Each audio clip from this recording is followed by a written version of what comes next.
और इतना तुम्हारा कुप्रचार किया, और तुम्हारे कुप्रचार करने के लिए हम कथा में आते, तब भी हमें गोदावरी माँ का दर्शन हुआ।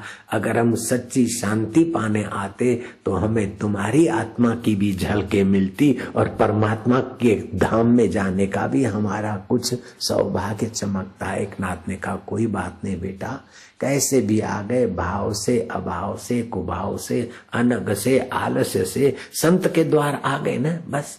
ट्रेन में तुम कैसे भी बैठे, खुशी से बैठे, जबरदस्ती बैठे कि चेकिंग करने के लिए बैठे, लेकिन गाड़ी दौड़ेगी तो तुम्हारी यात्रा तो होती जाएगी। उनको गले लगाया संत ने। सत्संग आदमी को कैसे, व्यक्ति को कितना उज्जवल बना लेता है। महाराष्ट्र में एक दूसरे संत हो गए, तुकाराम महाराज। तुकाराम का यश देखकर शिवोबा कासर और निंदक लोग जेलसी से जलते थे। किसी पड़ोसी सत्संगी की मजाक उड़ाते थे, लेकिन सत्संगी भी पीछे लगा रहा कि शिवोबा कासर, एक बार हमारे गुरु के पास आप आ जाओ। बोले, तुम्हारा गुरु क्या है? तो मुफ्त का खाने का धंधा बना रखा है, ऐसा है, वैसा है, वैसा है। बोले, कैसे भी हैं, उनकी क्रिटिसाइज करने के लिए उनके कीर्तन सत्संग में आओ तो कुछ बात मिल जाए तो अच्छी तरह से क्रिटिसाइज करना, इस भाव से ही आप आओ। पटा बुझा के उस निंदक को ले गया, और पहले तो मुसीबत से आया नहीं जल्दी, फिर मुसीबत से आया बैठा, और मानो परेशानी हो रही क्योंकि पाप थे। जो जो सत्संग सुना और सत्संगियों के श्वासोश्वास और वाइब्रेशन में शिवोबा कासर बैठा, त्यों त्यों उसका मन थोड़ा निर्दोष हुआ। दूसरे दिन उसको कहा कि चल तेरे गुरु के पास चलते। बोले, कल तो इनकार कर रहे थे और उसके पहले तो गालियां दे रहे थे, अभी क्यों मुझे ले चलते हो? बोले, जरा अच्छा लगता है। 1 दिन, 2 दिन, 5, 25 दिन महाराज तुकाराम महाराज से मंत्र दीक्षा ले ली। अब मंत्र दीक्षा ले ली तो अंदर का सुख मिलने लगा, तो पत्नी के जो हाड़मास चाट कर सेक्सी सुख में जो कंपनी लेते देते थे उससे उदास हो गया। तो पत्नी जरा सेक्सी थी, उसने देखा कि कैसा बाबा मेरा घर बिगाड़ दिया, अब इस बाबा से मैं बदला लूंगी। पति को कहा, तुम तो जाते हो, हम स्त्री जाते हैं, कहां तक आएंगी? एक नाथ तुकाराम महाराज को अपने घर बुलाओ और एक रात यहाँ कीर्तन सत्संग रखो, और सुबह उनको नाश्ता पानी कराकर फिर विदाई देंगे। वो चुड़ैल कामिनी स्त्री का षड्यंत्र पता नहीं था उसके पति को। महाराज को रिझा दिया और महाराज आए, एक रात्रि वहां रहे। सुबह को उसने एक तपेला रख दिया पानी का उखलने को। सर्दियों के दिन थे, तुकाराम महाराज नहाने को बैठे तो महाराज, सर्दी है, सर्दी है, गर्म पानी से नहा लो। ऐसे करते उखलता पानी तुकाराम महाराज की पीठ पे ढोल दिया।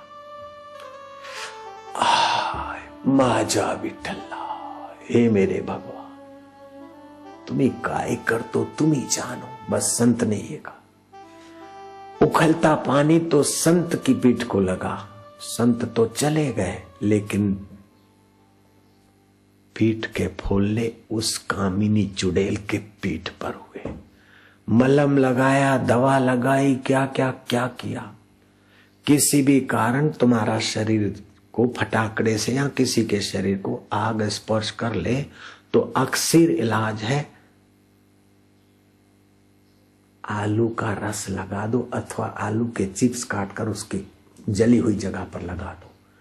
कोई दवाई की जरूरत नहीं पड़ेगी, ठीक हो जाएगा। कहीं भी जल गया हो, हाथ पैर या शरीर जल गया हो, आलू का रस मल दो, बस 1-2 बार कर दो, शांति। सत्संग में कैसी कैसी टेक्निक मिलती है। फटाकड़े से हाथ जल जाए तो भी आलू का रस, कच्चा आलू। आलू तो समझते, आलू को कौन नहीं समझे। सरदार और आलू दुनिया के कोने कोने में हाजरा हजूर होंगे। यहां सरदार हो तो खड़ा हो जाए, ए देख ले सरदार। ओ कई सरदार है भाई, एक नहीं है। आलू और सरदार ए देख लो कहते हैं। और सरदार गुरमुख होंगे सी।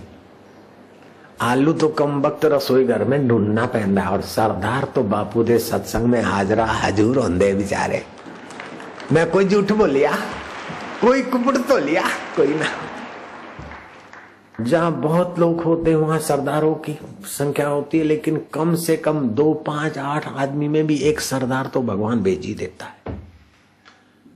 मेरा एक जगह पर सत्संग था और VIP सड़क मिलिट्री ऑफिसर के सिवाय कोई नहीं फरकता। बापूजी आपके लिए वो सड़क सैर करने के लिए व्यवस्था की है, सागर मध्य प्रदेश। उस सड़क पर सैर करने निकला तो 8 बंदे आए, उसमें भी एक सरदार। मैं क्या हद कर दी। कथा में तो होंदे हैं लेकिन 8 में भी एक सरदार तो भेजता है। फिर ट्रेन से मुसाफरी करनी थी, सागर से हम कहीं जा रहे थे तो सड़कें मध्य प्रदेश की पहले जरा ऐसी थी, अब तो ठीक है। तो ट्रेन से जा रहे थे तो ट्रेन के रेलवे स्टेशन के अधिकारी को पता चला कि बापूजी आ रहे, तो अधिकारी 12 है, उसमें भी एक सरदार। मैं बोला की है दुनिया दे कोने कोने में आलू और सरदार, लेकिन आलू कम वक्त रसोई घर में गुस्सा बैठा है, सरदार बापू दे चरणों में हाजरा हजूर होंदे। मैं कोई झूठ बोलिया, मैं कोई कुपट तो लिया कोई ना, कोई जहर बोलिया कोई ना। मियाँ तुम रोते क्यों हो? बोले बाबा शिकल ही ऐसी है, सारे गांव की फिक्र है, फिक्र फेंक कुएं में बेटा, मौज में रहो। समझता है? खुश रहा करो। इब्राहिम लिंकन पार्लियामेंट में जाते और बीच में से थोड़ा चुटकी लेने के लिए जॉक्स के किताब पढ़ के फिर चले जाते। खुश दिल रहना चाहिए, उदास नहीं। हंसते के साथ हंसे दुनिया, रोते को कौन बुलाता है। जो बीत गई सो बीत गई, तकदीर का शिकवा कौन करे। जो तीर कमान से निकल गई उस तीर का पीछा कौन करे, क्यों करे। बीती हुई बात को याद करके चिंता मत कर, शोक मत कर। भविष्य की कल्पना करके चिंता की खाई मत बना। वर्तमान के विकारों में गिरकर अपने को नारकी मत बना। बीत गई भूतकाल है गया, भविष्य को देखा नहीं। वर्तमान को आनंद से मौज से भगवान की प्रसादी समझकर आप भी उपयोग कर और दूसरों के लिए भी अपना ज्ञान को, अपने धन को, अपनी अकल को, अपनी वस्तु को बांटता चला जा।